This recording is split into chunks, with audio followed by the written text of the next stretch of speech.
Okay, what's up, everybody? Good morning.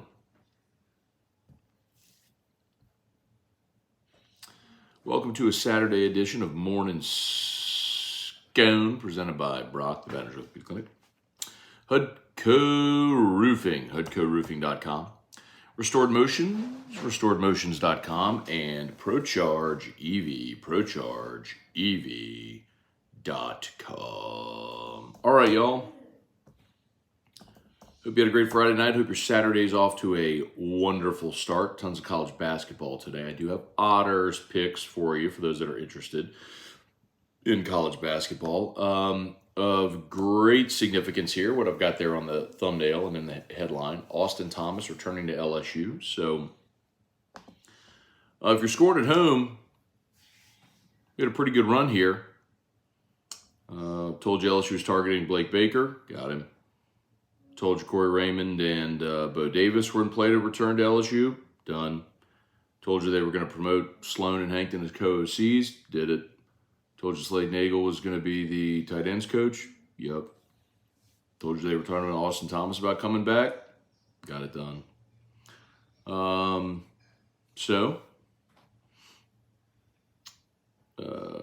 Pretty effective, I'd say. Anyway, I love bringing Austin back. This is now his third stint at LSU. If you're not familiar, Austin Thomas was here under Les Miles. And I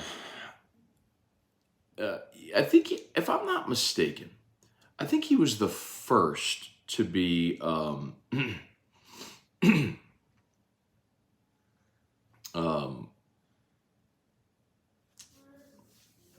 the first to get the GM title. And he was really highly regarded when he was at LSU, and then left for Tennessee. He and his wife are from Tennessee, went to Tennessee, and it was interesting because he left to go to Tennessee, and it was at the time I think there was a coaching change, so he left, and there was a coaching change, and that he didn't have his job there. And he went to USC, and then back to LSU, and then went to Baylor with Aranda, and most recently has been at Ole Miss. He got let go when Kelly was hired. I mean, Austin was at the Brian Kelly's introductory press conference. Like, he was at that bowl game. Austin was at that bowl game against Kansas State after Brian Kelly had been hired. And then, I think Austin, it's one of those examples of, I think I've said a couple times, they threw the baby out with the bathwater. And, there were some clearly good coaches. They brought Corey back now. They brought Blake Baker back. They brought Austin back.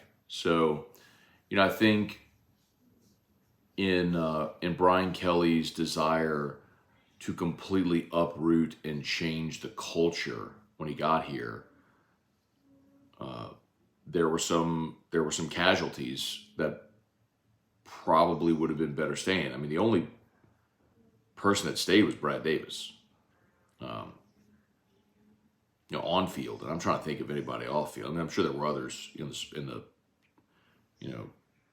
support staff that stayed, but not many. I mean, Kelly turned over some 40, 50 jobs, something like that. So, anyway, Austin Thomas coming back, I think that's huge. You certainly weaken Ole Miss, you strengthen LSU. Thomas was kind of, his title there at Ole Miss was Senior Associate Athletic Director, but he was kind of Lane Kiffin's right hand, as I understand it. He was the one that was sort of deciding where they allocated and how they allocated their NIL funds. So they, all this movement that Ole Miss has made in the portal this offseason, a lot of that was Austin being the puppet master, as I understand it. So,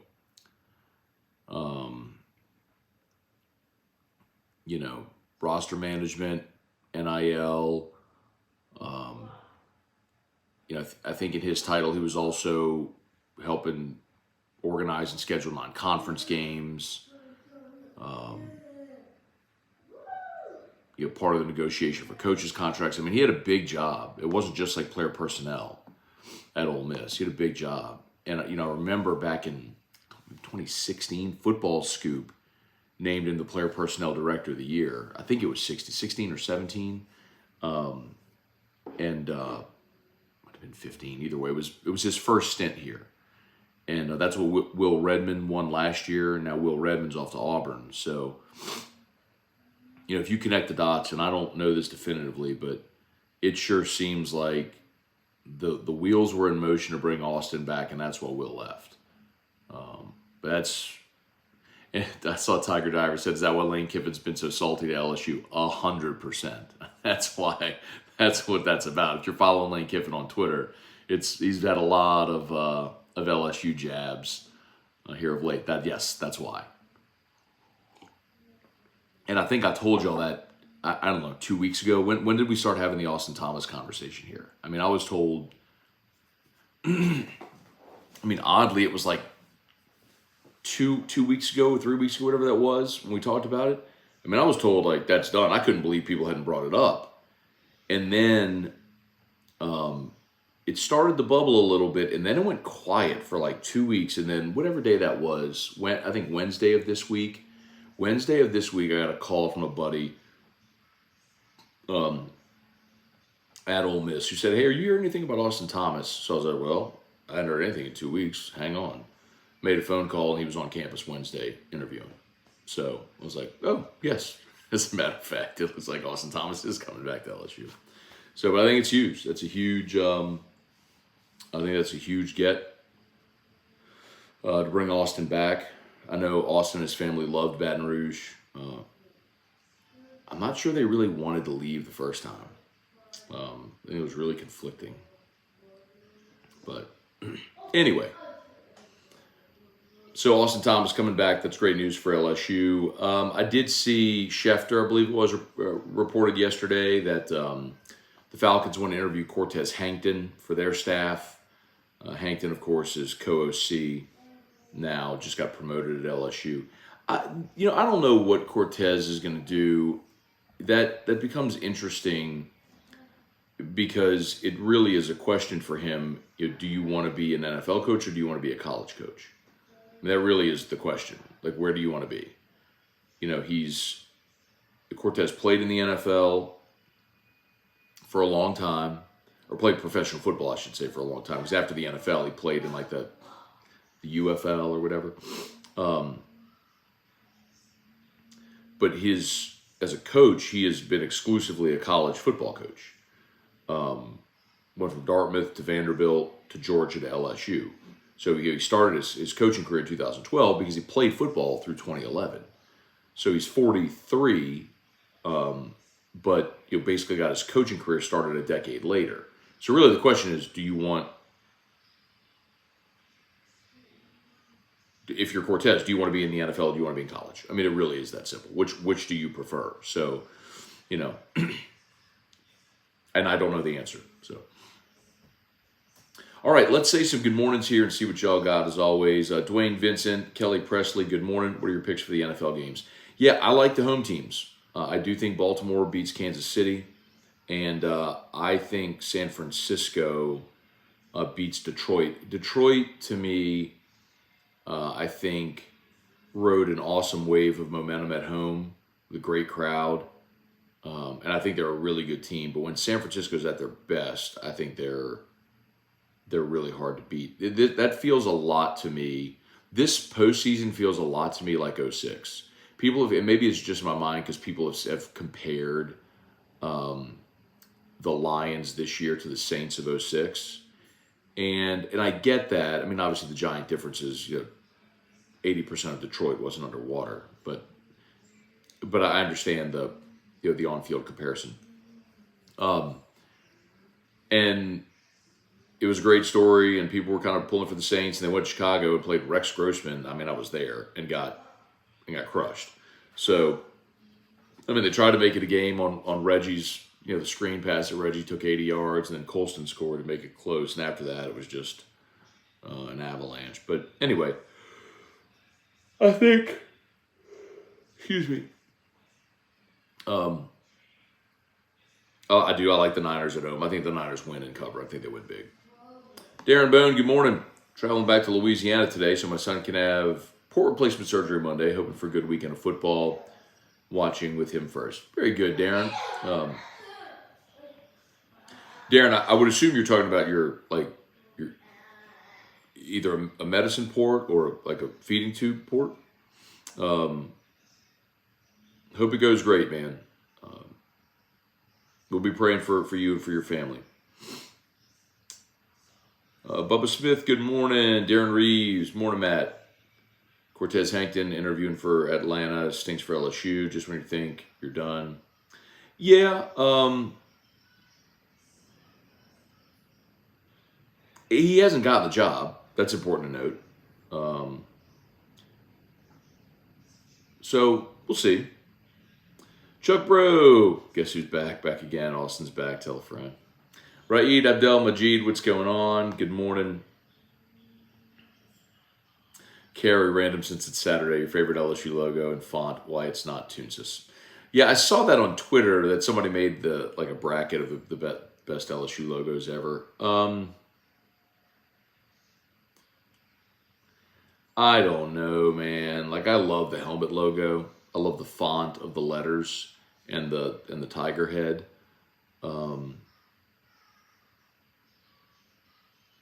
I really have to look at it. I think they got a lot of good ones. But obviously I hate Toonsis. That was terrible. I was in school whenever they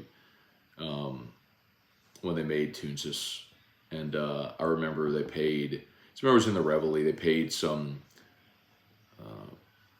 firm like $250,000 to design that. It was just completely panned.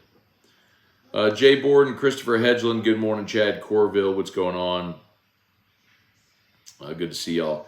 Brad David, Hunter Picard, Jacob Thompson, good morning. Derek Powell, Brian Penton, Trivia Carter, Heatman, Jeremy Nusslock, Wendell Norman, good morning, y'all. Good morning. Ryan Doherty from Arizona, good morning. Joseph Fallsgraf, Val Browning, good morning. Been a minute, hope all's well, Val. Hey, Russell Jory, good morning. John Melanson, morning, Matt. How's Drew? Drew's good, thanks. He's up watching a compilation video of people sneezing on YouTube. But he's doing good, man. The routine has helped, getting back to school has helped Drew tremendously this week. He had a really good week. Austin Kidder, good morning. Stephen Oob, good morning. Love Drew's crawfish pajamas. He's got bear pajamas on today. It's funny, on the little bum part, it says bear bum. Get it? That's a homophone when it's spelled differently but sounds the same. Bear bum, get it? B-E-A-R like bear, ger, but bear, B-A-R-E like bear bum, get it? Yeah. Got it. Jason Mobile, what's going on? Ocho Cinco is going to be epic. Been watching him on YouTube, had no idea. He is frugal with his money. Yeah, man, it's hilarious. He always talks about he eats McDonald's every day. He flies Spirit Airlines. Yeah, for those that missed, I tweeted Ocho yesterday, and he replied to me. We DM'd a little bit. Looks like we're going to have him in Baton Rouge this week. Nothing's booked yet, but he said he's going to go film Inside the NFL on Wednesday and then come to Baton Rouge and do the show Easter Thursday or Friday. So stay tuned. Hey, Dad, good morning. Zachary Snyder, good morning. Brindley's waving. Hi. Hey, Brindley. Good morning. Austin Thomas, have anything to do with organization of NIL at Ole Miss? Yes. He doesn't run their collective, but organizing the roster and how they sort of allocate their NIL funds. And I'll tell you, one of the things that throughout this process that Austin wanted to know was how healthy LSU's collective was. And this is what was interesting to me, is that LSU and Ole Miss are not that different in their funds raised right now. The big difference is how they've chosen to allocate their funds. meaning Ole Miss has gone like 100% portal. And so that's gotten a lot of attention.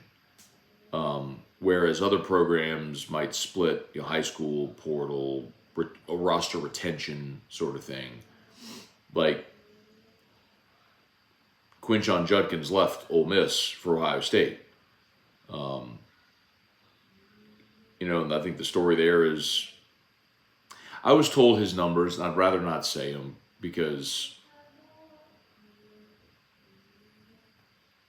let's say he was getting a very healthy NIL sum at Ole Miss, and he wanted to be bumped into the 7-figure range.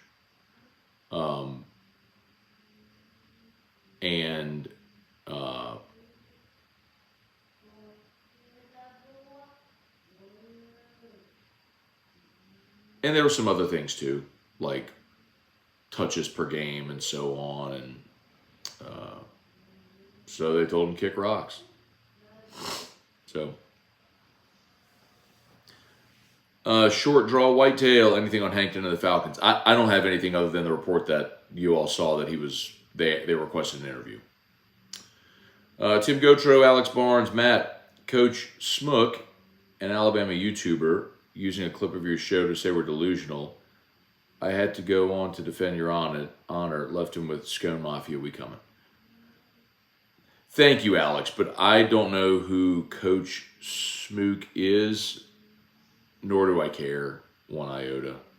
And if he's using clips of my show, awesome. Tell him it's weekdays from 3 to 6, and that all of his or both of his viewers should tune in, and they should tell all their friends to tune in every day from 3 to 6. Devin Kelly, good morning. Yeah, man, good seeing you at Pluckers the other night. Wish the game had ended up better, man. What it is. Jacob Hibbard, is Thomas going to recreate Ole Miss's collective that's been doing so well? Again, I'll restate this for those who missed it. I think it will surprise you to find that LSU and Ole Miss's fundraising, at least their sort of cash on hand or what they spend on the roster, is not that different. It's how they've allocated their funds. Ole Miss was all in this year to win in 2024. They're all in to win in 2024. I think the one real significant difference with Ole Miss and LSU is the number of donors they have to their collective. I've told you this before. So LSU's collective is primarily funded by about 24 people. There's 3 people that have donated right like at the 7-figure level. And then you got 20 or so that are very generous donors. And that's kind of it. The collective that Bayou Traditions, how they have the plan where you can Go Tigers at LSU don't pay players. Yes, they do. When you can make the monthly donation. When I had checked a couple of weeks ago, LSU had 300 people that were donating on a monthly, that if you go to Bayou Traditions, you'll see like $20 a month, $20 a month, whatever it is.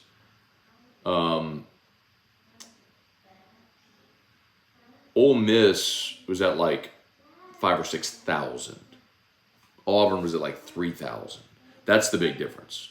And is that they've been able to engage their average fan to give on a monthly level, and LSU hasn't been able to do that yet. That would dramatically change LSU's fortune, because to spell it out, if you're able to engage that the fan that's going to give 20, 50, $100 a month, whatever it is, then number one, it's not crushing if one of the big level donors doesn't contribute or reduces their contribution. And then number two, you could even take that money from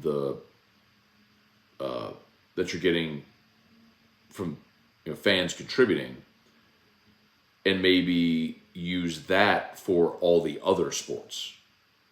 and then use your primary collective pot for football. Gwen, good morning. Vesta misses the E-Rock Andrews block party. How do preferred walk-ons work in the NIL era? I was wondering what's to stop a team with big resources from telling a few big-time recruits walk on, they'll get the big-time NIL deals. I mean, I guess you could do that. I think someone's asked that in the past. But, I mean, to be honest with you, there's so much turnover, right, on rosters now that it's not like you're trying to fill a roster with 120 scholarship players, right? So I don't think it's, I understand your point. I just don't think it's an issue. It's more of an issue in the non-revenue sports. Like baseball is the best example because baseball has 11.7 scholarships, right? So you have to divide 11.7 scholarships across your entire roster. So, you know, remember years ago, Rafe Rhymes, the story came out, Rafe gave up his scholarship so they could use that scholarship money for somebody else to make the team better. He's not the only one that's done it, but it matters more in a sport like that than it does in a sport like football. Patrick McDade, how's LSU getting 2 bye weeks? Is that unusual since we're not playing week 0?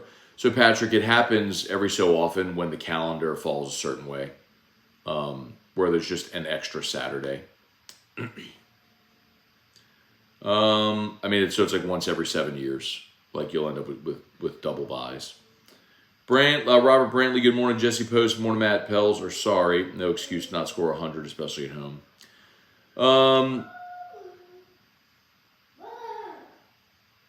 The Pels aren't sorry. The Pels just can't beat the top of the West. They obliterate everybody else, but when they have to play the top teams in the West, they struggle. I mean, I don't know if there's any other way to say that. So that's been pretty clear. And yesterday was ugly. Ugly offensive day. Wasn't a great day offensively for OKC either. But, you know, no Zion last night. That hurts too. They got to figure out a way to be more competitive against the best teams in the West. Make defense great again. Morning, Matt. Was just watching Jay Johnson speak yesterday. Got me fired up for baseball. Excited to watch his team play. Yeah, man, they hit the practice field for the first time yesterday. So, countdown is on. Friday, February 16th is opening day for baseball. Barry Jocelyn, good morning, Chance Babin. Is this Scott Woodward bringing back all the people Brian Kelly fired, or is it Brian Kelly admitting he messed up? So, Chance, I don't know that.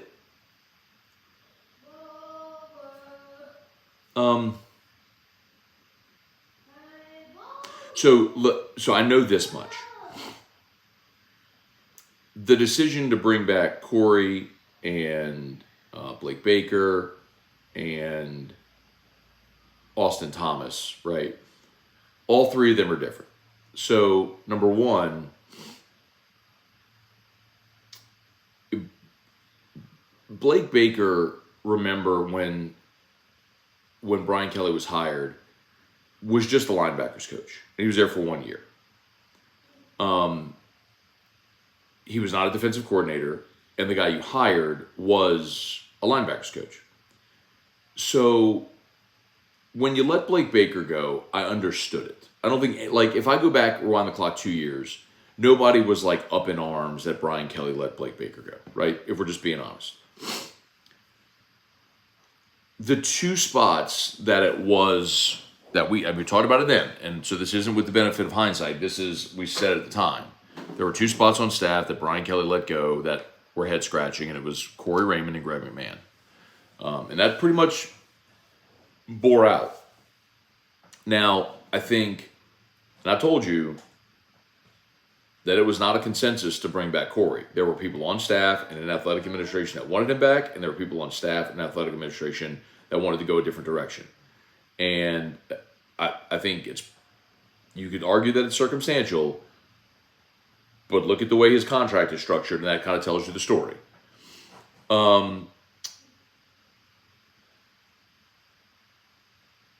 I think in this instance, Brian Kelly did a good job of leaning on his staff and the athletic administration, and let's just call it what it is, Scott Woodward, Verge Osbury, to say, hey, help me build this staff, right? Brian Kelly doesn't have connections to Bo Davis. Verge does. Scott does. You know what I mean?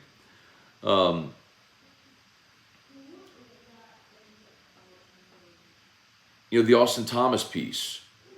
There are a lot of people at football ops that did not want Austin Thomas to leave when he did and were desperate to get him back when they could.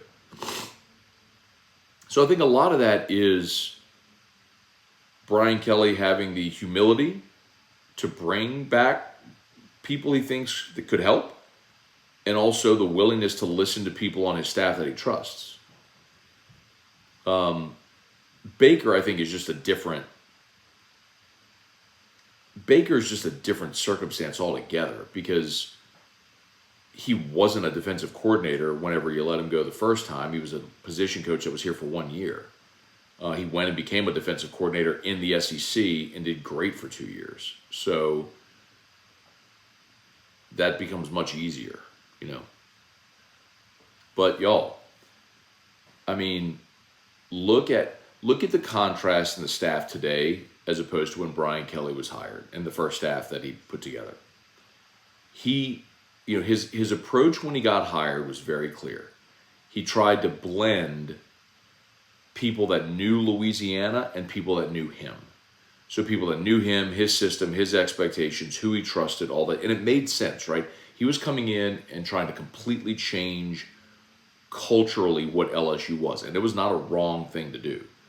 So he brought Polian. And he brought Kerry Cooks, who had been with him. And he brought Mike Denbrock, who was phenomenal. He brought Jake Flint. He brought dudes that knew him, his expectation, his culture, his system. And so it helped in that transition. But he also hired Frank Wilson and Cortez Hankton, and he kept Brad Davis. He had guys here who knew Louisiana and how to recruit. And it worked to a degree. But I think what Brian Kelly has probably learned here in his first 2 years in Baton Rouge is, what is the thing that I've said all along. I think intuitively he knew, okay, well, I'll be able to recruit Louisiana because there's great talent there. But when you get here and you realize how important it is to have Frank Wilson on staff, or now Corey Raymond on staff, I think that's what has caused him, where he initially maybe was about waist deep in that water, now he's let's just cannonball into the deep end. Who do we need to go get? And I think that takes great humility and also understanding of the circumstance that it took 2 years to get there. But I also really do like the fact that he's building his roster through the high school ranks and supplementing through the portal. It's so tempting to do like what Ole Miss is doing this year and go get a bunch of portal players. The problem with that, and it may work this year for Ole Miss, but the problem with that is after this year, the bottom falls out. That's Ole Miss's big problem, and I get it. They're all in because they see an opportunity, and I respect that. Their schedule works. It's a 12-team playoff. Jackson Dart came back, and they just won 11 games. They see the opportunity. They're like, let's go. We got the coach. We got the quarterback. We got veteran dudes back. What do we need? Let's go. And they are all in, man. They are all in to win a national championship next year. And they may, but if they fall short, they're losing all those players. And then what do? You go buy a whole nother roster? Easier to do at Texas than it is at Ole Miss. So I like what Brian Kelly is doing. I like the way he's building his roster because he's building it for sustainability. You're going to lose high school kids every year. You're going to sign them and lose them after Lance Hurd, Jalen Brown, Walker Howard. That's going to happen. It's going to happen every year at every place. But you're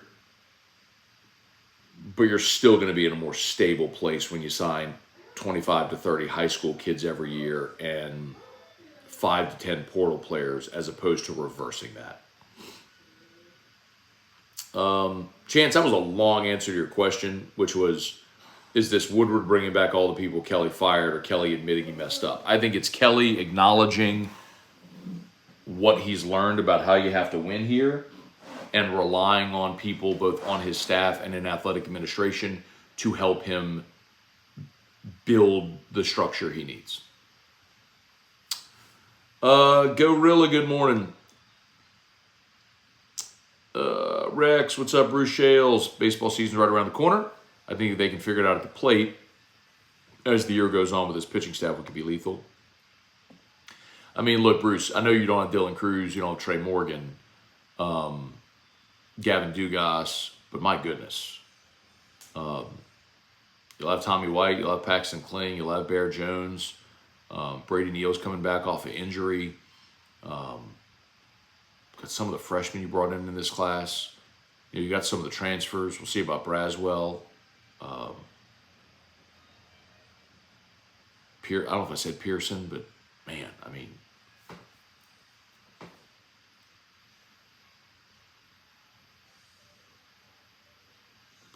they got talent, man. Ed Hayes, when did you learn about Kayshawn? When y'all did? I didn't know. I mean, I found out whenever they broke the news he was arrested. I didn't know that. Brad David, what are your thoughts on the Falcons hiring Raheem Morris? Odd, just because remember he was there. He was the interim there when Dan Quinn got fired.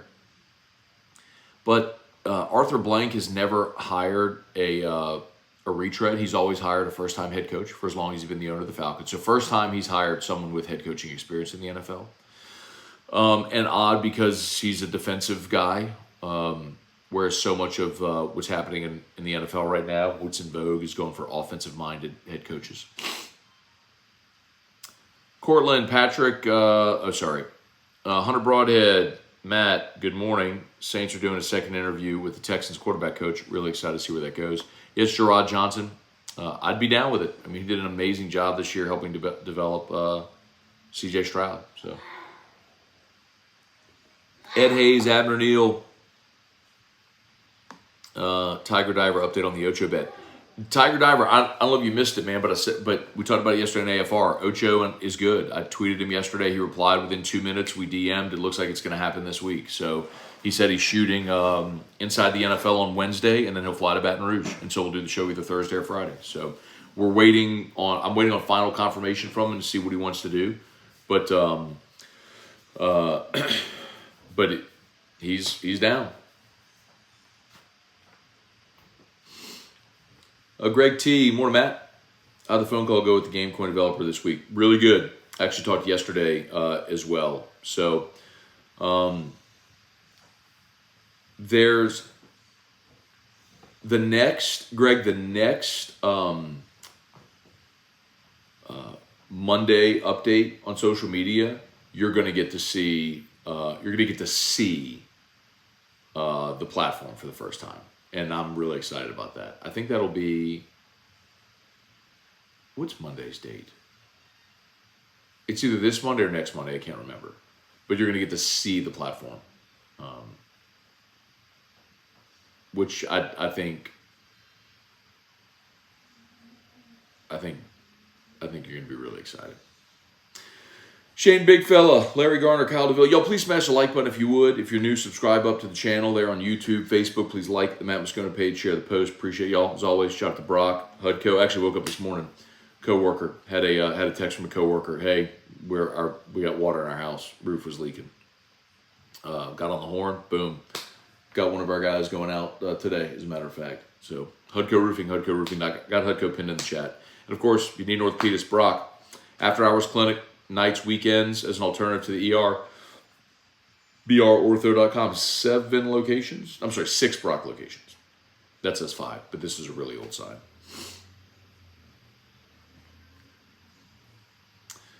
Larry Garner, good morning. Kyle DeVille, good morning, Matt. Got my 6-year-old's first basketball game today. His team, the Tigers. Y'all stay safe out there.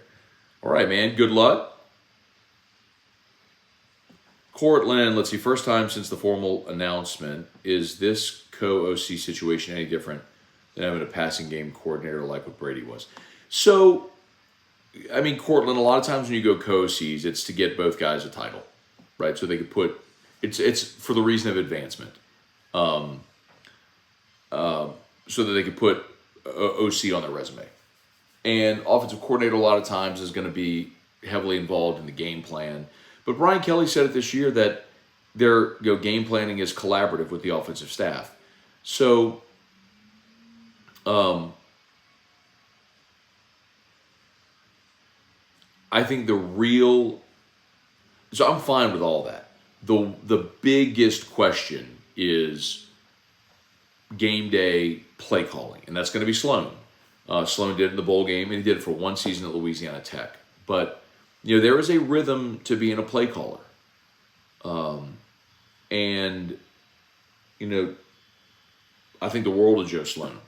But a lot of that is you got a good experience doing it. So, my feeling typically when it comes to that is you're LSU, you don't take a chance, you go hire Mike Denbrock. Someone who's been a major college football play caller for 20 years, right? But look at the game. Look at how the game is evolving. All these 30-something offensive coordinators and head coaches that know the offensive game, and they jam. And Joe's one of those guys. So on one hand, it's a little tense, like, did you just hire another Jake Peets? On the other, it's, did you just hire Sean McVay? Did you just hire Lincoln Riley? Maybe. So, Joey Metke, good morning. Mike Hardy, I'm wondering from Jersey, any streaming devices I could use to watch LSU baseball all the way up here? Yeah, man. LSU baseball streams, all the games will stream on the ESPN app, on the Watch ESPN app. So, if you've got a Watch ESPN account, or ESPN Plus, I guess. Used to be Watch ESPN, now it's ESPN Plus. If you got an ESPN Plus account, you can watch it. Ransom Antoine, good morning. What do you say the reason Saints haven't found an OC yet? I think they're doing their due diligence. And remember, you still got 4 teams playing. There might be candidates they want to interview that are, we know there's 2 in San Francisco with Brian Greasy and Clint Kubiak that the Saints have said they want to interview. They've requested a formal interview with. Well, those guys are still coaching the NFC Championship game this weekend. So, it's probably partly that too.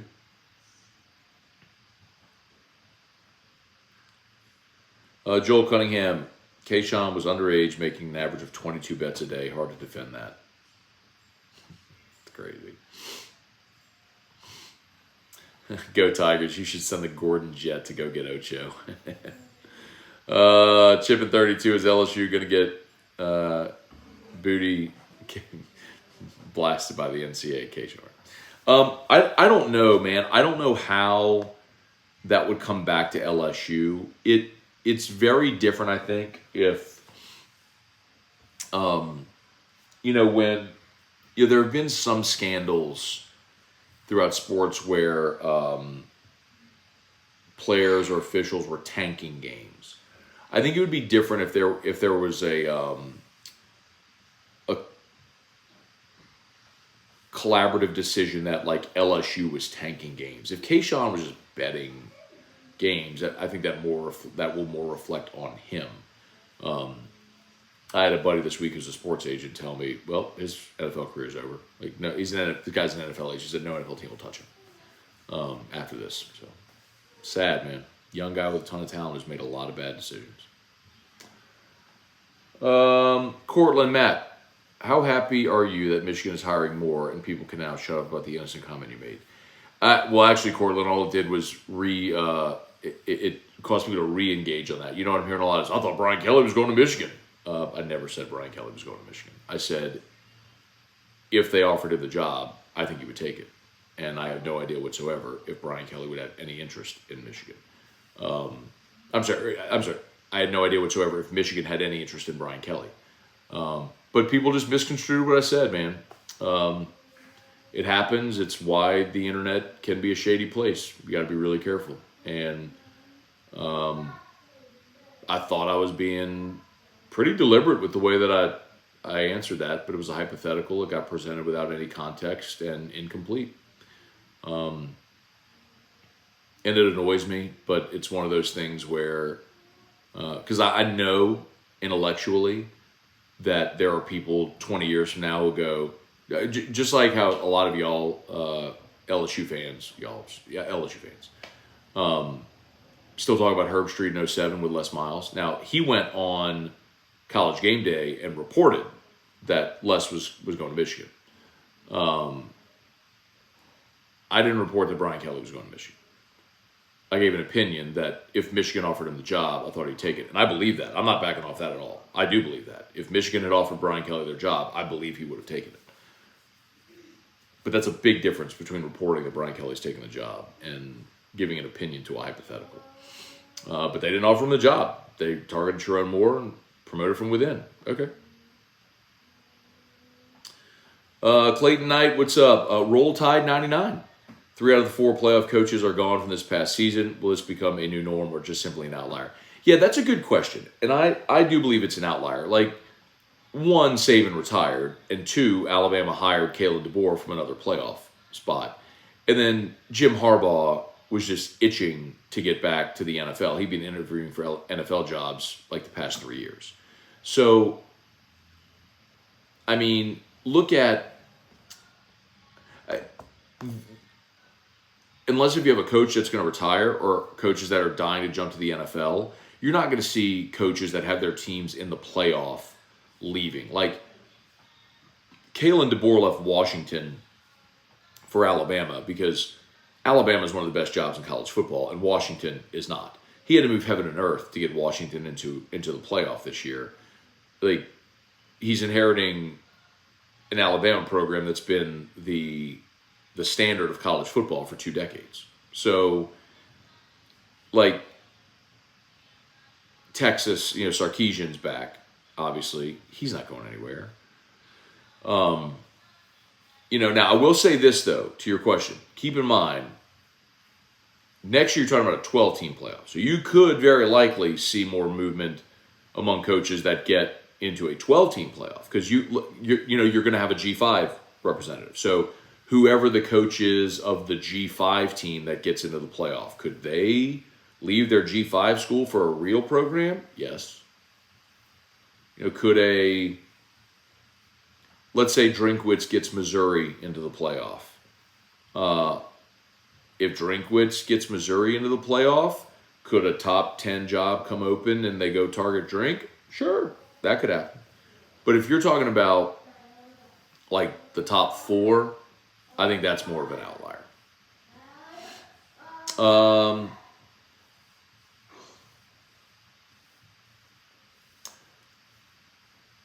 Someone is asking who is the highest paid player on the team.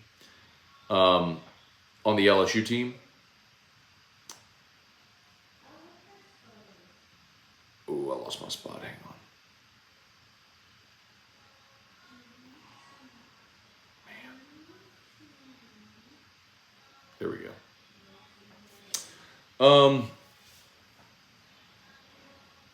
So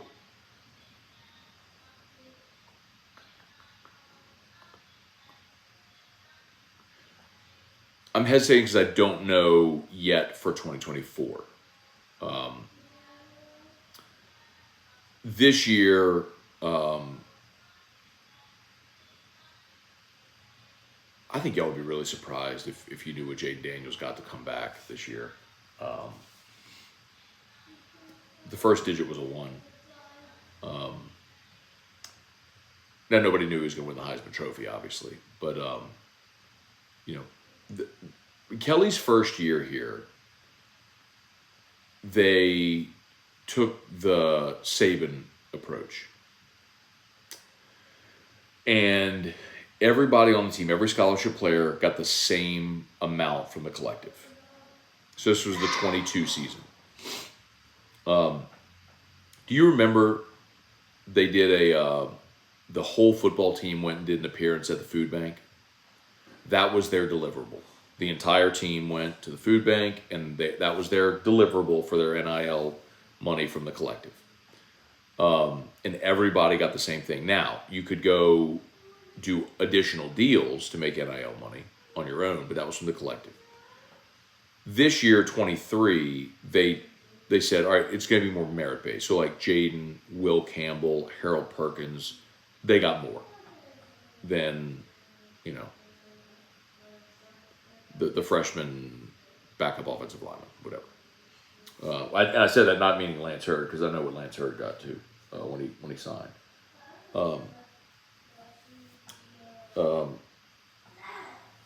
What I don't mind saying is LSU made a strong push at Mekhi Wingo, Mason Smith, and Brian Thomas all to return. And they were, each of them was offered a very healthy six-figure NIL opportunity to return. A very healthy six-figure NIL opportunity. And they all turned it down. I mean, they all decided to go pro. And I kind of get it. I mean, Brian Thomas is going to be he's trending toward being a top half of round one guy. Go make $10 million bucks. But Mekhi Wingo and Mason Smith both had injuries. So, like, you come back and risk injury again? I get it, maybe the best choice, maybe not, but they make it. So, who's the highest paid player? The guys on the team this year in 23 that were obviously, I mean, Perkins, Will Campbell, Jaden. I don't know yet for 24 how it's going to pan out. But what I will tell you, and I'll share this with you. I don't mind. I had this conversation this week, is because of what I just told you. Where they made healthy NIL offers to the three guys I just mentioned, and they turned it down. LSU's got some money laying around, so I would be very surprised if LSU doesn't make a nice addition or two after the spring portal window. And I think it's probably safe bet that it'll be on the defensive line.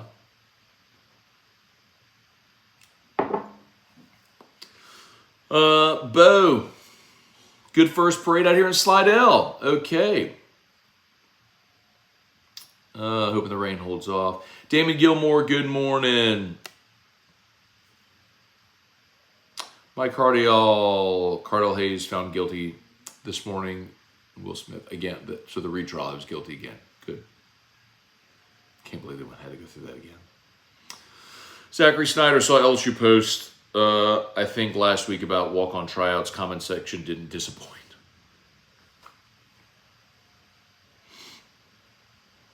Go Tigers. I miss the good old days of when they gave players a list of restaurants where they could eat for free and a free gas card. It'd be a lot cheaper. Robert Potts, good morning. Just jumping in, catching up on sleep here at the hospital. My wife gave birth to our third little tiger. Okay, awesome. Third little girl, I'm sorry, future tiger. Got it. Mom danced in college. Awesome, Robert. Congrats, man. Congrats to you and your family. Cheers. I just have coffee, but cheers to you and your family. Glad mom and baby are doing great, man. Happy day. Craig Duga, it's Royal Rumble Saturday. Matt, who's going to make a surprise appearance? I'll tell you who's not. Vince McMahon, oof. Ralph Williams coming in late here. Did we lose Hankton to the Falcons? No, they just requested an interview. So he'll interview for Raheem Morris' staff. Ransom Antoine Pels equals Saints can't beat good teams. Clayton Knight, let's see. Doodle-a-doop. Saint Taurus, morning, Matt. I'm booking my room in Vegas for Labor Day weekend, hoping to catch a live episode of Whiskey and Wine in Vegas. Very good. Leslie Martin, morning, Matt. Like the later start of the weekend shows, then I can watch you live here in Northern California. Very cool. Yeah, man. I basically on Saturday, Sunday, I just wait for Drew to wake up. when Drew wakes up, then I put his feeding tube on him and all that stuff, and then I come in here and do the show. So it's kind of been around 9 on Saturday Central on Saturdays and Sundays of late. Leslie Martin, morning Matt. Sorry, I just read that one. Cortland, not mad that Florida is paying 70% of Raymond's first year salary. C. Trey 193, do you think this is the best on-field staff in LSU football history? No. I mean, Nick's staff at LSU that had Jimbo and Kirby and Will Muschamp, Derek Dooley, Mike Haywood, like everyone on that staff became a head coach. Pete Jenkins was the defensive line coach. No, man, that staff. Go look at that staff that Nick had when he got here. Cliff Nelson, good morning. Uncle Scone, hashtag Team Drew. I guess the Uncle Scone thing is going to stick. For those that don't know, Uncle Scone, that was born when we were in New York for the Heisman because everybody was freaking out because Jaden lost the Maxwell Award. And so it was like, oh, is that a sign that he's not going to win the Heisman? I was like, no, come here, look, have a seat. Let's sit on Uncle Scone's lap. Let me tell you a story. Kind of calmed everybody down. Stephen Fry, morning Matt. Do you think you'll set a new AFR record for eyeballs with Ocho coming on? LOL, whiskey and wine numbers should be fun. Yeah, I guess. Probably. I'm sure it'd be a huge show. It's interesting, which days do the best. But again, like, I know this probably will sound weird, Stephen, but like, the YouTube audience is a fraction of a percent of our cumulative audience. Like, I mean, I see our numbers, and it's radio. Terrestrial radio still drives our content. It's Baton Rouge, New Orleans, Alexandria, Lafayette, Lake Charles. Big shout out to all of our Lafayette listeners on ESPN 1037. I met with my friend Johnette, their GM there at Delta Media in Lafayette, and our first full ratings book for AFR in Lafayette, we quadrupled the previous number. First ratings book. Quadrupled the previous book. So big shout out to all the Lafayette and Lake Charles listeners of AFR. But anyway, so I tend to not like YouTube Live is, for our shows, it's a way for people to consume, but it is also the smallest way that people consume. It's terrestrial radio, it's podcast, on-demand audio, video, and then lastly would be the YouTube live stream.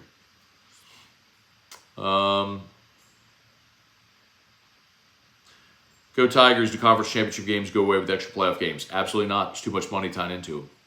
Matt, can you discuss why some people didn't want Corey to come back?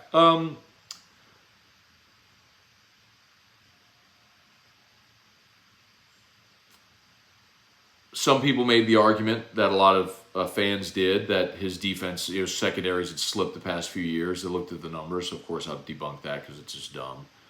When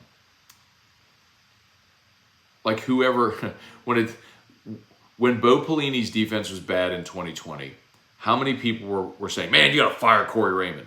Nobody. Everyone was like, fire Bo Pelini. But anyway, I think I don't want to say anymore. Just sometimes people want to go a different direction.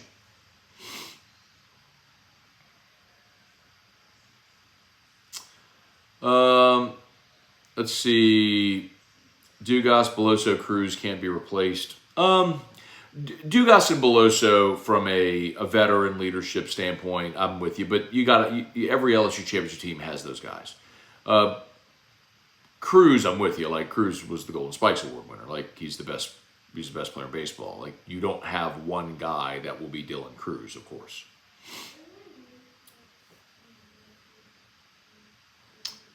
I'm going to scroll a little. Mike Kayshawn said he was coming back, later opted for the draft. Think that's when he found out people knew it was gambling. No.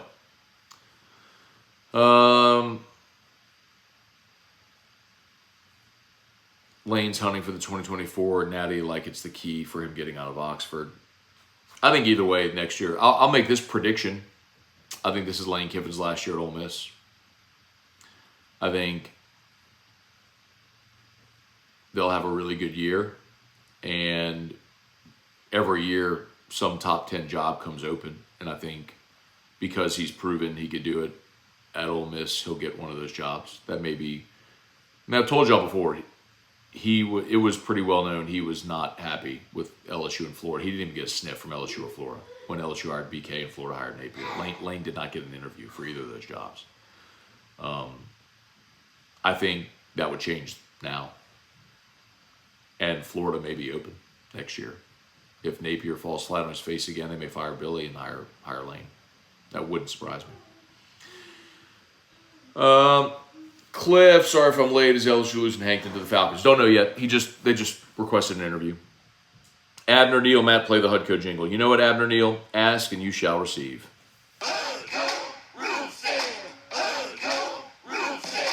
When you need a roof, call someone you know. My Scone, Ontario. All you need is Hudco. Call Hudco Roofing. 364-1007. All right, y'all. Hudco Roofing, HudcoRoofing.com. Barry, Kayshawn had 2 receptions for 19 yards. The Pats. Does this mean he's out of the NFL? I mean, I had one conversation that day from an agent who's a buddy who said no NFL team will touch him after this. We'll see.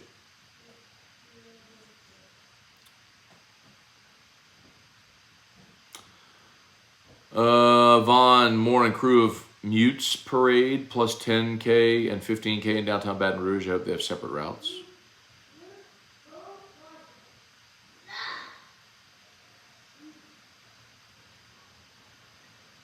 I don't get it.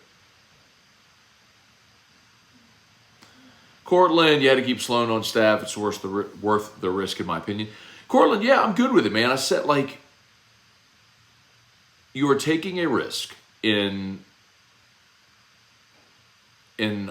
hiring a play caller that is not an experienced play caller. And it's a risk that at LSU, a place like LSU, you don't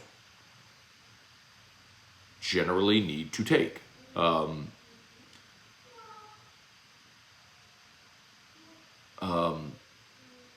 But look around the world of football, and there's tons of examples of 30-somethings that have become head coaches and play callers and are dominating. And if you feel like you got a great one, the question is, do you trust Brian Kelly? And I do. So, yeah, I'm good with it.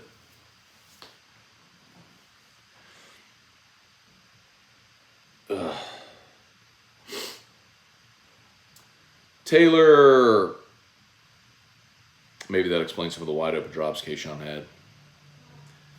Let's see, go Tigers. So the FBI can't figure out. I lost my spot.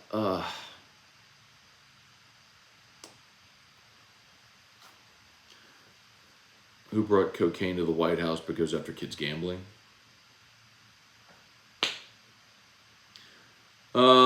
Mr. Big Boy for Life. In fairness, several of the big names in college football were saying the same thing about Brian Kelly to Michigan. Yeah, Dennis Dodd had it. Colin Cowherd had it. Yes, I know this is odd to people, but for 2 years since Brian Kelly's been here, I've had conversations with people that are coaches, administrators, media members, agents, and he's got a strong affinity for that job. He does. It makes sense. The way I've explained it to people here is, imagine if you spent 20 years of your career coaching at McNeese and then ULL. And you're just right there in a state where LSU is so dominant. You see it. You know the grip they have on the state. And you know the state, the people, the culture. Yeah, you'd have a strong affinity for LSU. That's what Brian Kelly. He was at Grand Valley in Central Michigan. He was there for 20 years coaching college in that state. He knows the state. Michigan's the winningest program in the history of college football. 3 straight playoffs. They just won the Natty.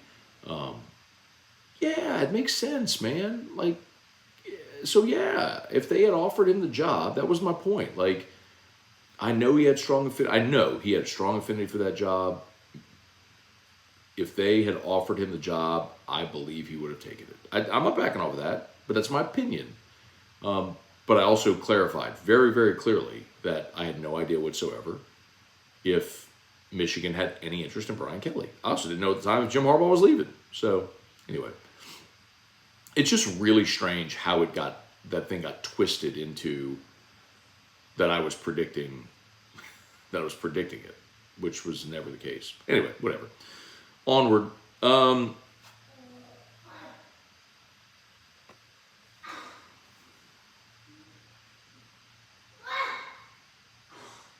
All right, I'm going to go to the bottom and come back up because I think I missed a bunch. Matt, do you think Tiger fans are going to jump ship on Kelly if he doesn't win it all in year 3? No. Depends how the season goes. Like if you go have an 8-4 season, then you really start to get. Then I think it starts to get a little intense. Ralph Miller, Ernest Gray, Chance Babin. I can't see the Falcons hiring Hankton. They have a defensive head coach. He's never called plays. Devin, the Failcants hiring Raheem Morris is laughable. So glad Arthur Blank is running that organization. They'll never win a Super Bowl. Well, they were close, man, 28-3. But I'm with you. Raheem Morris hired. I'll be interested to see how Raheem Morris does. He's super respected, but it's different because Arthur Blank has never hired a head coach with head coaching experience. All the head coaches he's ever hired with the Falcons have all been first-time head coaches. Barry, the sweater creature Terrio was wearing was fire. Barry, I live in Florida. I use the 104.5 app. Sometimes listen 99% YouTube since I tend to start and stop. Ralph, good morning, Mr. Matt. Any edge guys in the spring window that may have LSU's eye? We could definitely use one or two. I don't know that it's necessarily edge, Ralph, as much as it is interior defensive tackle, and I believe they will. I will go on record saying that I believe LSU will add 2 interior defensive linemen in the spring portal window. I'll go on record. So if y'all want to clip me, I'll own that. I will go on record.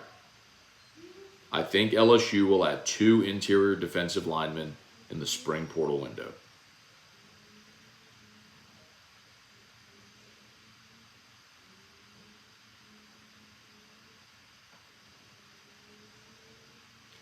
Or before, but probably spring portal window.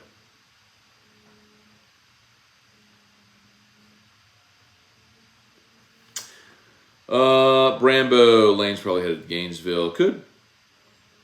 Let's see, I love the fact Brian Kelly has embraced Louisiana culture with his hires. The staff will be 100% passionate about LSU winning championship the way Goat O was before 2019. I think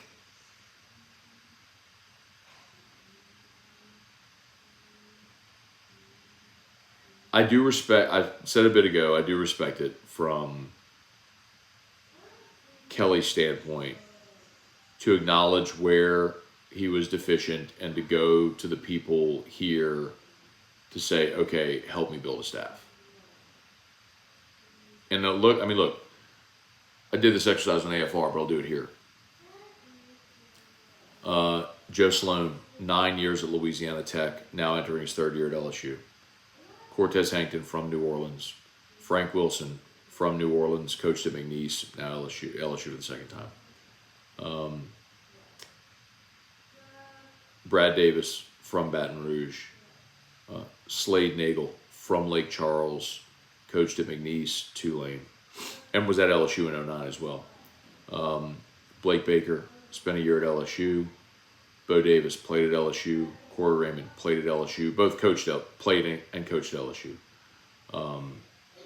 Jake Olson was at LSU in an all-field role. And Kevin Peoples coached at Northwestern State and ULM, right?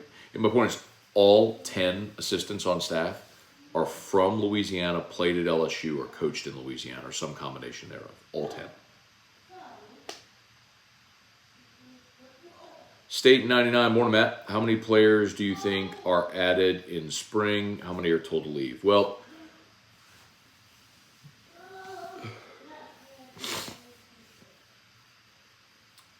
earlier this week, I did a very unofficial count, and I was at 90 scholarship players. Remember, you got to get to 85 by the start of fall camp. So, they got, so you're going to see attrition because they got to cut, by my count, at least 5 guys. And I do think they're going to add at least 2 interior defensive linemen and probably a cornerback if they can. So I think you could see 8 to 10 more players leave.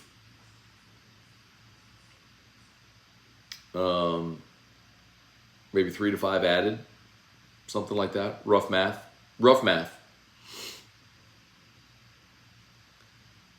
Jim Mora and Kevin Hart doing DraftKings commercials is funny. The playoffs. Good for Jim Mora, man. I guarantee you he's getting broke off for that too. Like DraftKings is the #1 spender in the mobile betting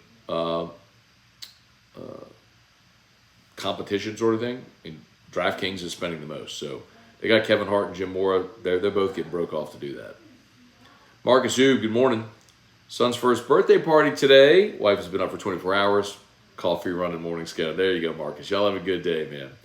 Pierce Lee, does the Madhouse buyout lower with him taking a job in Jacksonville? So Pierce, I would need to pull up Madhouse's contract, but my understanding is that yes, there is mitigation in those deals, that that the buyout would be offset by the salary of a new job. And I had Madhouse's contract too.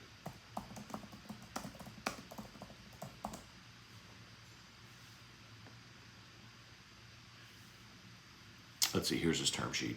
I knew I had it. Here it is.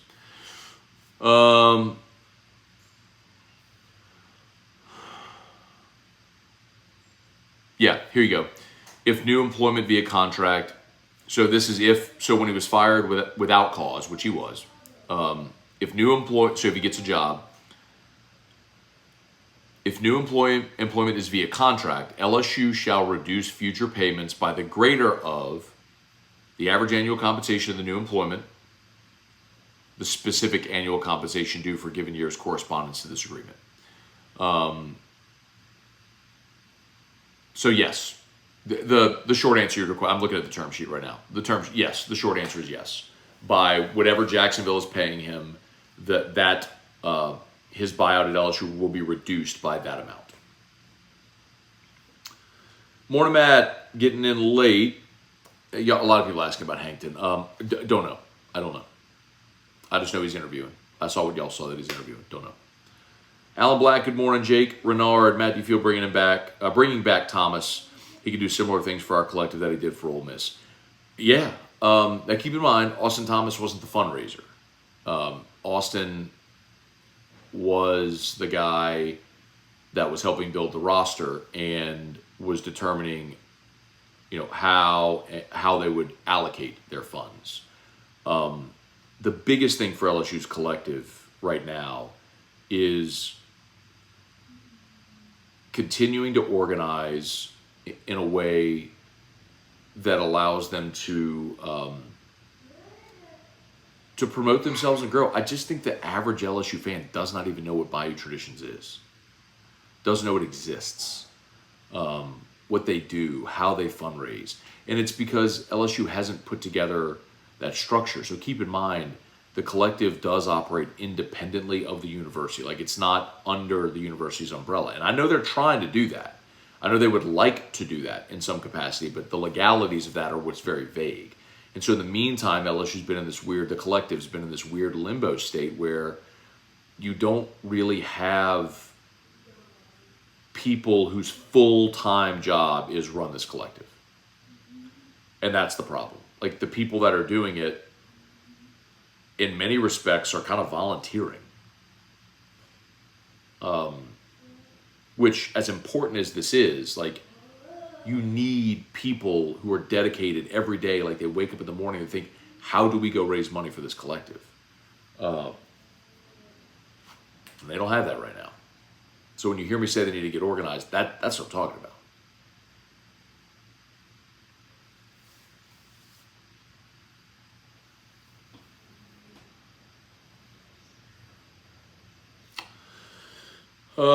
Antron, good morning. Did the boys start preseason practice for baseball? Yep, did yesterday.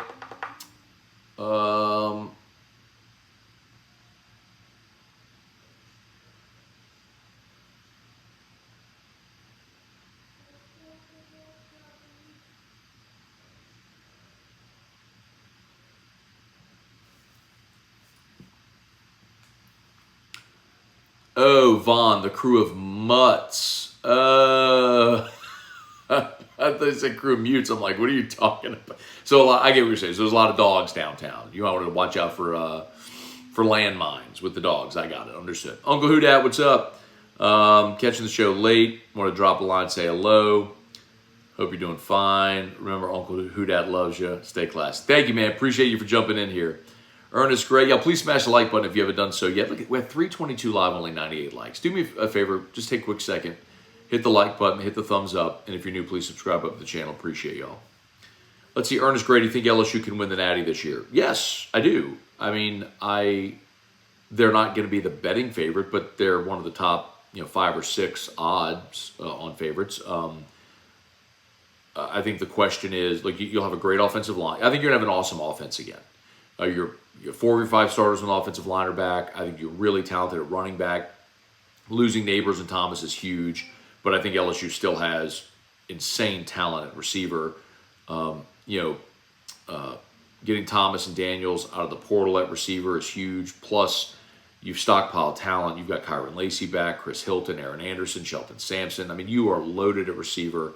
Mason Taylor's back for his junior year. And then really it's, how much can Nuss function when it's his offense, but his 4th-year player. I think LSU's offense would be great. The question is, how much better can the defense be? They'll be better. It's hard to be worse, but how much better can they be? Can Blake Baker take them to a top 40 defense like he did at Missouri? Where I think they went from like 118 to 40, in his first year. Like, can you do the same thing at LSU? If so, then yeah. I mean, LSU could, maybe should be a playoff team, and then it's really just about your draw. Are you at home? Did you get a bye? Are you traveling? All that matters. But it's going to be fun to watch the 12-team playoff, how it plays out. But can they? Sure. I think Michigan takes a gigantic step back this year. Alabama, I think takes a giant step back. Can Texas get back there and finish the job? Ohio State is going to be really tough to deal with. Really interested to see about Florida State. Lost all their studs from this team, but they've done well in the portal also.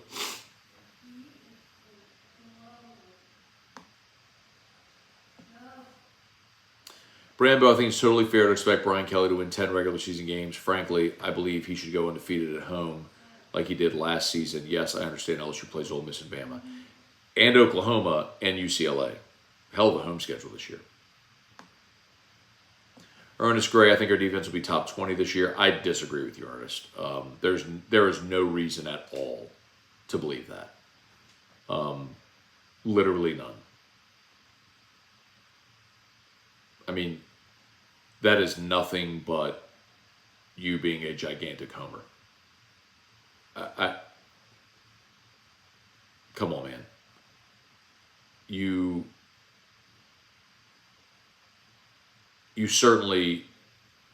were bad on the interior of the defensive line. You've not improved your talent there.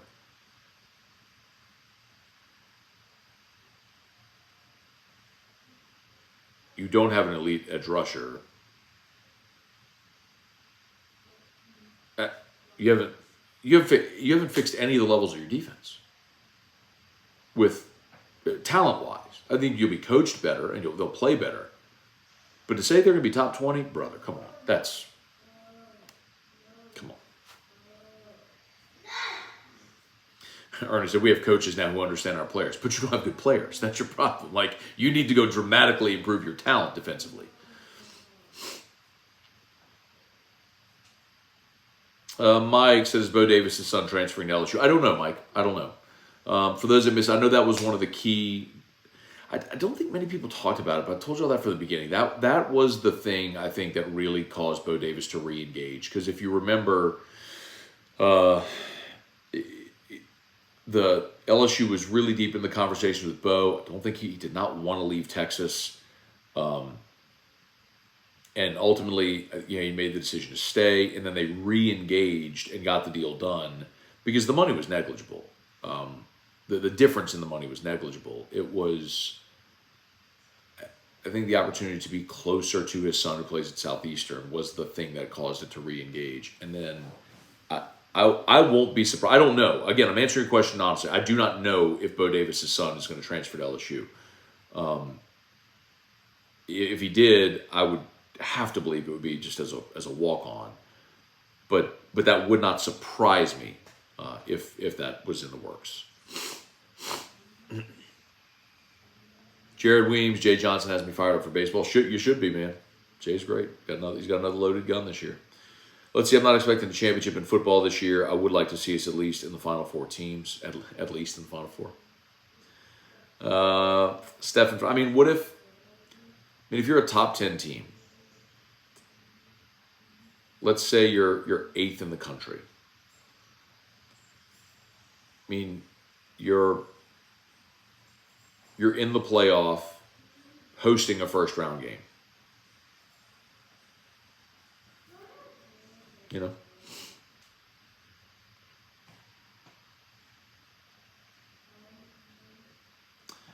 Randall, good morning, Matt. Do you think Kelly didn't realize how talent rich the state is before living here? Not just that, Randall. I think he obviously knew the talent here. It's why he took the job. But, and the resources and everything. But what it takes to get the talent, I think, is probably what he had to learn. It wasn't just, you put on an LSU, pullover and every kid in the state flocks to you. There are some that's the case. I mean, Will Campbell was that. Will Campbell was coming to LSU no matter what. You know what I mean? And there are those. But you also have different, every kid's circumstance is different. Demographics are different. And I think who's going to be more relatable to Harlem Berry? 5-star running back from the New Orleans area, right? Who's going to be more relatable? Brian Kelly or Frank Wilson? Brian Kelly's head coach at LSU, but he's from Boston. He spent his whole career in the Midwest. Frank Wilson's from New Orleans, coach at St. Aug. He's been at LSU, been at Ole Miss and Tennessee and McNeese and UTSA and all over. Like, who is going to be more relatable to that kid? Brian Kelly or Frank Wilson? Who's going to be more relatable to the kid that's the, what's the kid? So the 2026 kid who's the number one player in the country. From Aug.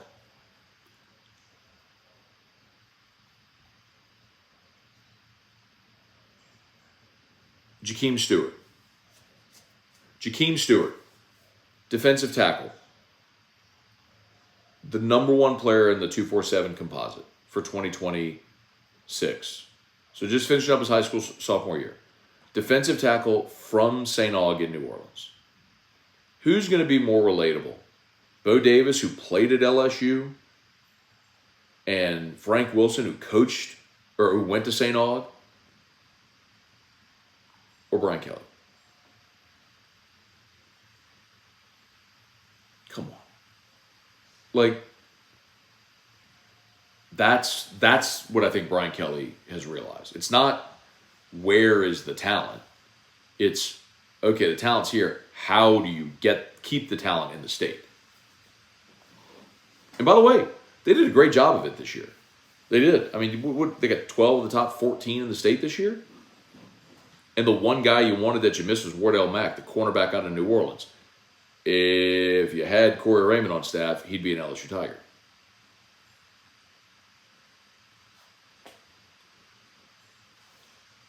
maybe Kayshawn can start doing DraftKings commercials. I'm not going to make fun of the guy, dude. Like, it's young guy. Look, it's sad in this respect. It's a young guy who has made bad decisions and cost himself a great opportunity.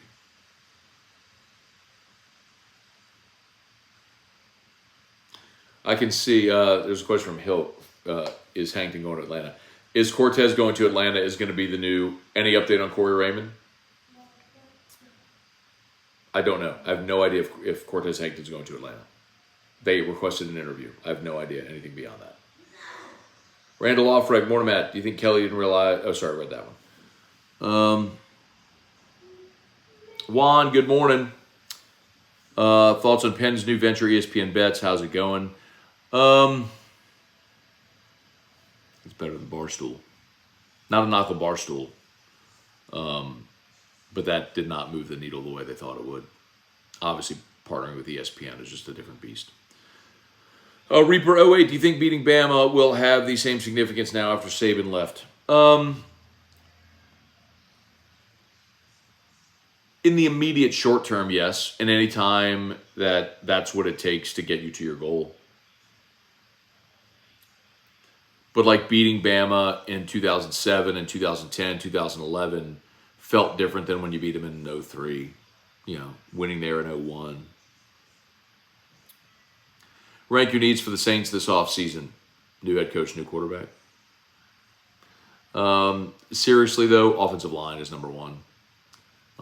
You're likely replacing the left side of your line with Pete and Hurst. So offensive line's number one.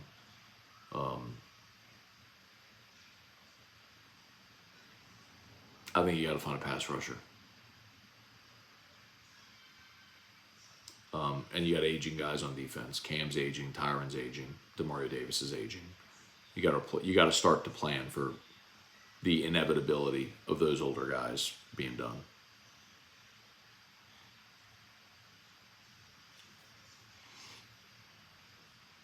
YouTube needs to change the heart button with the like button.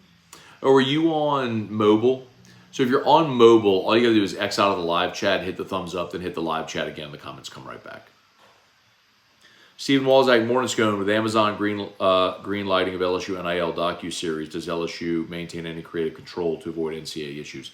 Yeah, so that's been, Stephen, I'm surprised that just broke this week. Like, Brian Kelly alluded to it earlier during the season, and they've been on campus filming they're filming this whole season. So they filmed the whole fall and they're filming the spring. So, like I told y'all, I mentioned this on AFR yesterday, they were there in New York for the Heisman. I mean, they were following the Amazon, the camera crews, and it's a production company. It's not, Amazon's not producing it. They're just gonna it's just gonna live on Amazon. It's some production company. Axios or something like that is the one that's doing it. Shaq's one of the producers as well. So, yeah, it's not, Amazon's just gonna live on Amazon. They're not producing it. So the production company that is producing the series are selling the rights to Amazon. Tremaine, let's do dinner when you come out to Vegas. Okay, Tremaine, I'll make sure I've taken my Zyrtec and the nasals are all clear before we go to dinner. Spencer Doge, good morning. Stephen Walzak, on Value Tradition stuff, can they invest a percentage of the funds to grow and use in future years, or is it 90 to 100% used annually?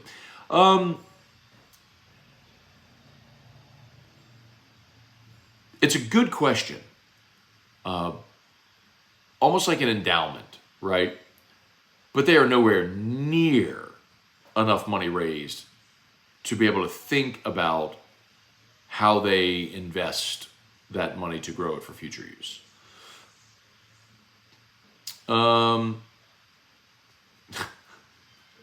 There's Brett L. I thought Brian Kelly was going to Michigan, Scone. It was always Sharon Moore. Yeah, Brett, I'll repeat myself again. I have no idea how that got so misconstrued. I never said Brian Kelly was going to Michigan. I said if Michigan, I was answering a hypothetical, and I said if Michigan offered Brian Kelly the job, I believe he would take it. And I do believe that still. If they had offered him the job, I believe he would have taken it. But I also said point blank on this show that I had no idea whatsoever if Michigan had any interest in Brian Kelly. So the internet does what it does, and it's annoying, but have a good day, Brett. Ernest, I can dream and hope our defense can be great. I honestly believe the pride of LSU will be displayed. See, but Ernest, that's different. You're saying I can dream and hope. That's fine. Dream and hope and pride and all these abstract things, that's one thing. Your previous comment was you expect them to be top 20. And I'm saying you cannot honestly expect that. You can dream it, you can hope it, you can honestly believe the pride and all that stuff, that abstract stuff that you're putting out there, but you were just the worst defense in program history. You don't have all new players. There's no reason to honestly believe they're going to be a top 20 defense. There's a big difference. Ralph Miller, amazing how closely Terrence Marshall and Chris Hilton's careers are. Both have elite speed, great hand size, vision, trouble staying healthy. Both have number one talent. It's a good point. I think it's a good comp. Well, Marshall was great in 19 before he got hurt. James Wade, why are people pessimistic about Hankton becoming the OC for the Atlanta Falcons? I don't know. I mean, Hankton's never been an OC.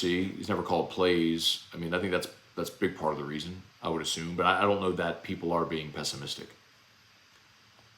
Go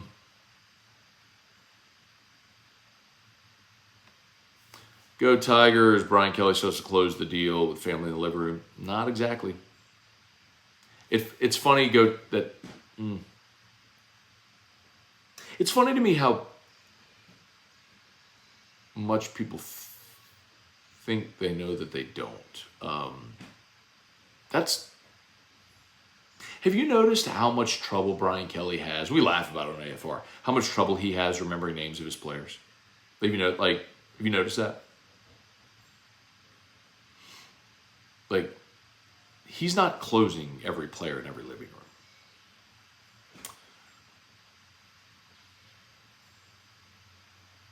Have you noticed how many times we'll have recruits or commitments on the show, and I'll say, "Hey, have you got an opportunity to meet Brian Kelly or talk to him?" He's like, "No, I haven't talked to him yet." And it's not a knock. It's just that's how it's done.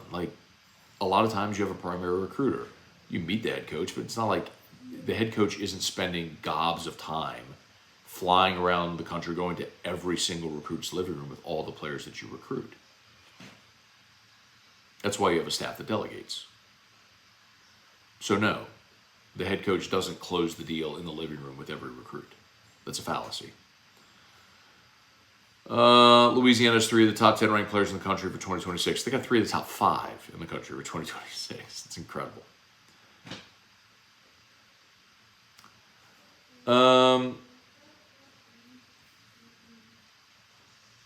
Got any insider betting odds on ISU football? Iowa State?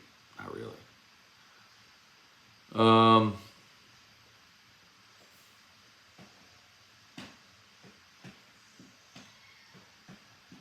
Pierce Lee, not sure when Fournette's career is headed.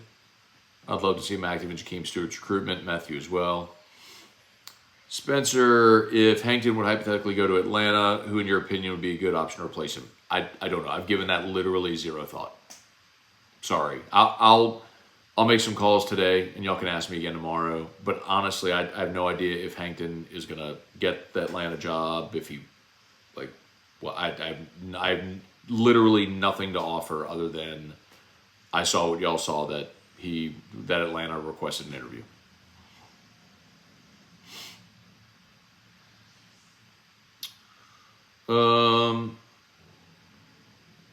When I kept telling y'all Slade Nagel was going to be the tight ends coach, you think I pulled that out of my T. Heining? No, I mean I was told that's who they were targeting. They knew. So I'll call around and I'll get a short list or something like that. But anyway.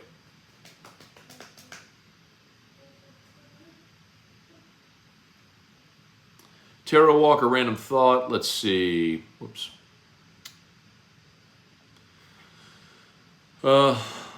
Random thought question. This is great. Me answering hypotheticals. What could possibly go wrong? Let's say Lane Kiffin has a good run in the playoffs. Does he leave Ole Miss for a higher profile job? Potentially Florida, Penn State, or Ohio State? Yeah, Tara Walker actually said that exact thing earlier today on this show.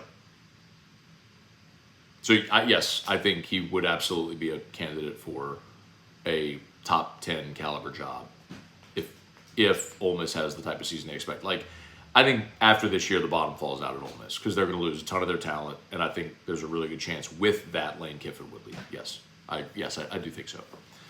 By the way, I'm not predicting definitively that Lane Kiffin's going to be the coach at one of those schools. I was asked a hypothetical by Taro Walker.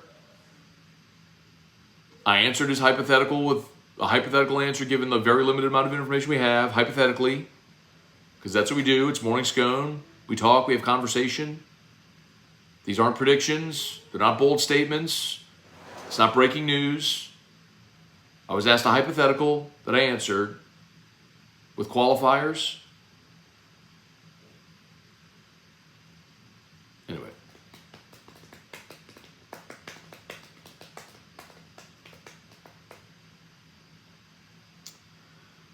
How do you feel about the Clark girl from Iowa closing in on Pistol Pete's scoring record? I didn't even know that was a thing.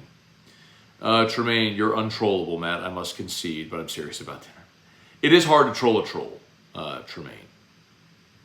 But it's quite all right. Hit me up. We might be able to do something about a connection in Vegas. Got to figure out our plans for Vegas, too.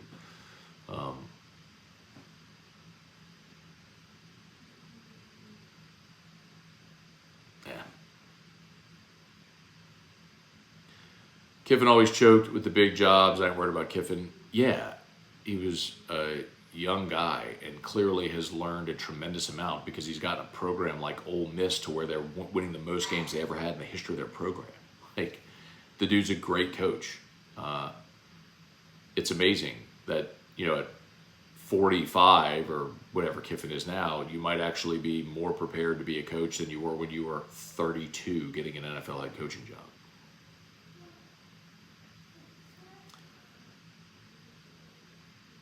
Matt, you really think he doesn't close the deals when the big players? Come on, bro.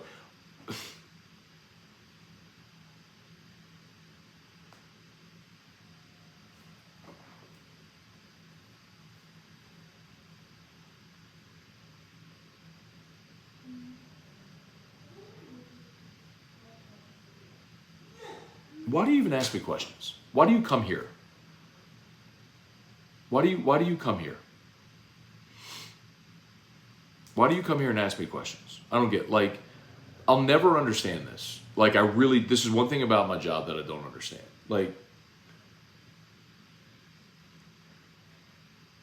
When people ask me questions, I give you an answer, and then you fight my answer.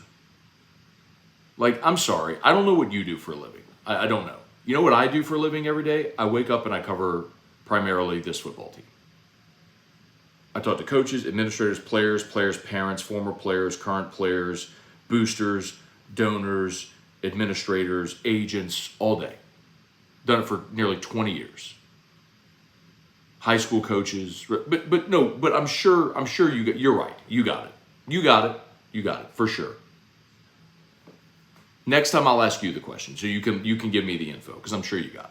I'm not the guy that told you LSU was promoting Hankton and Sloan as co-OCs, or told you they were going to hire Slade Nagel, or told you Blake Baker was the number one choice for DC, or told you they were going after Bo Davis and Corey Raymond and Austin Thomas. I'm not the guy that told you that, right? I didn't say all that stuff.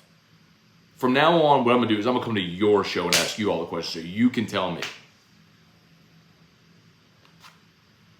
It's probably the most annoying part of my job.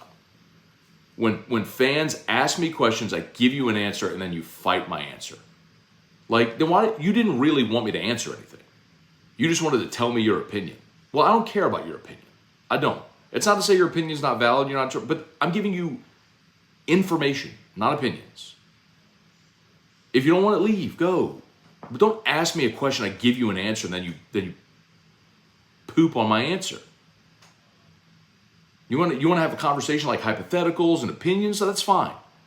But if you ask me a question and I give you an answer to your question, don't fight my answer. If you don't like it, go somewhere else. Or wait till it actually happens the way I say, like everything I just said.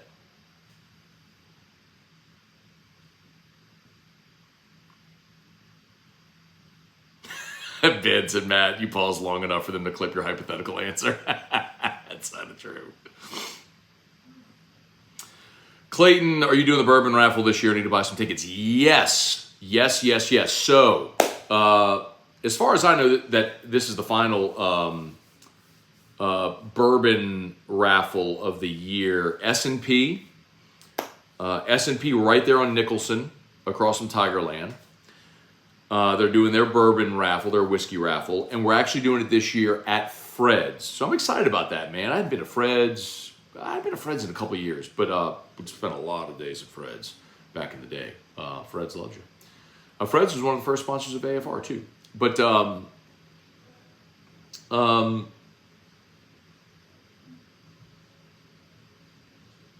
S&P, they put out their list. You can buy tickets online. So if you're not here in Baton Rouge, or if you're in Baton Rouge and can't make it to the store, you can buy your tickets online. So let me get the link. Hang on. I'll drop the link since y'all asked. Oh.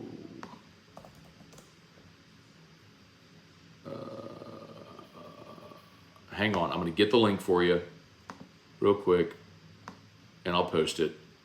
So anybody who's interested in buying tickets, here we go.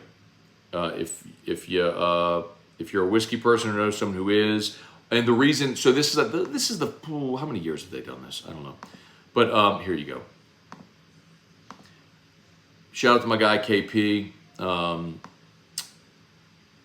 So it's Tuesday, February 13th, which I believe is Mardi Gras Day, at Fred's, and he is good enough to have the proceeds from the ticket sales go to benefit St. Lillian Academy, Drew School, and they split it. So it's St. Lillian Academy and Baton Rouge Ancient Athletes. So KP from over at S&P is an Ancient Athlete. So half the proceeds go to Ancient Athletes, half the proceeds go to St. Lillian, so Drew School.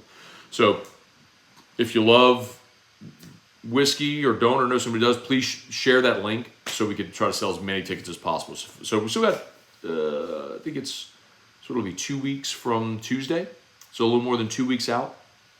But please get your tickets if you would.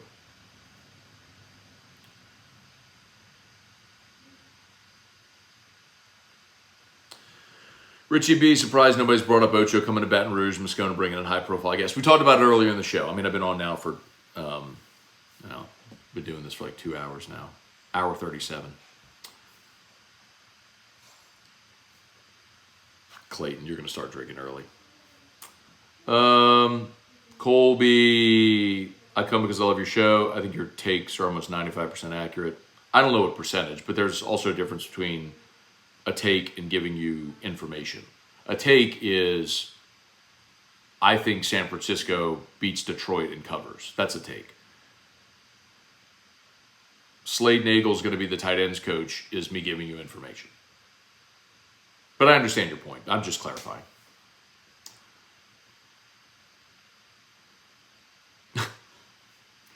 American Patriot. When I saw him write that, I said, please, Matt, read that one. Please, Matt. The reaction was exactly what I expected.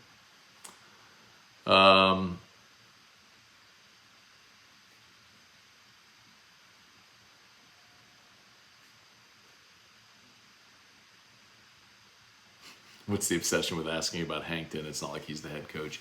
I get it, though. I mean, he just promoted the co-OCs, and if he does leave, then you have a vacant spot on staff. So I get why people are interested.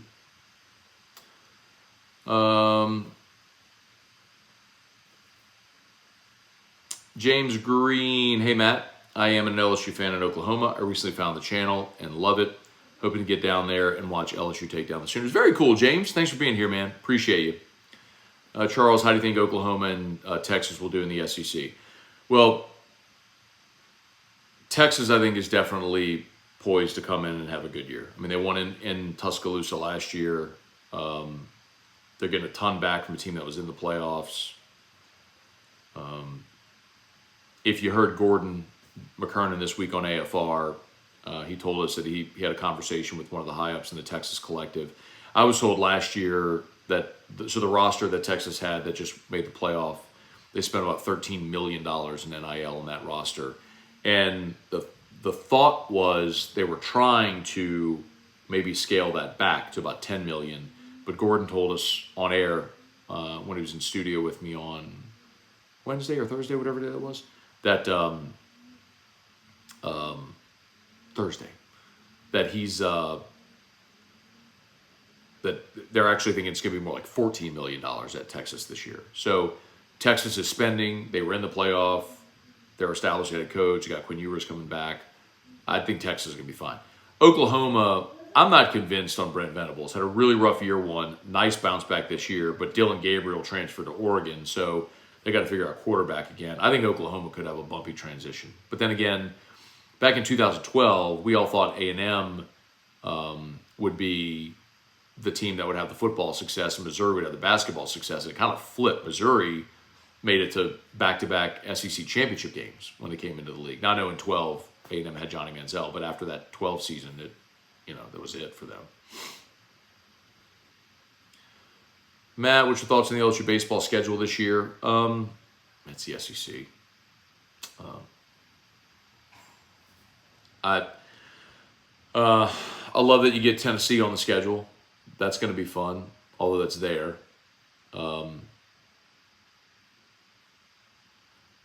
I actually do like. The non-conference is weak. I do like that they're going to play in the Astros Foundation Classic at Minute Maid. I love that thing. I think that's go play in a big league ballpark, great exposure, all that stuff. I love you get Florida at home. That'll be massive. And if I'm not mistaken, you do have to go to Arkansas, and Vandy's at home. If I'm not mistaken, I don't think you go back-to-back road series. No, you do. I'm sorry. You go at Tennessee, at Missouri is your back-to-back road, and then your back-to-back home is Auburn, Texas A&M. So, look, you get Florida Vandy at home. You got to go to Arkansas and Tennessee, but the SEC is always tough. So,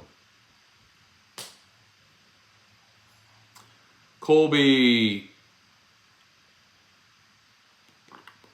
I stand by. I'm a faithful listener to all your shows. My favorite moment was when baseball won the Natty and Matt jumped in the pool. A lot of people bring that up.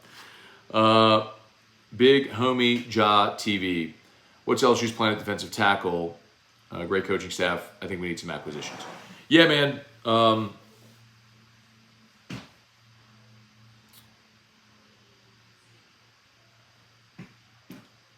You can clip me if you want. That I think LSU will add at least 2 interior defensive linemen out of the portal.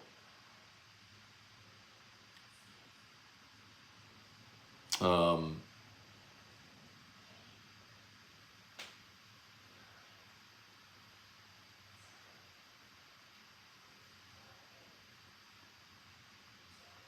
would love to see them add another starting caliber cornerback.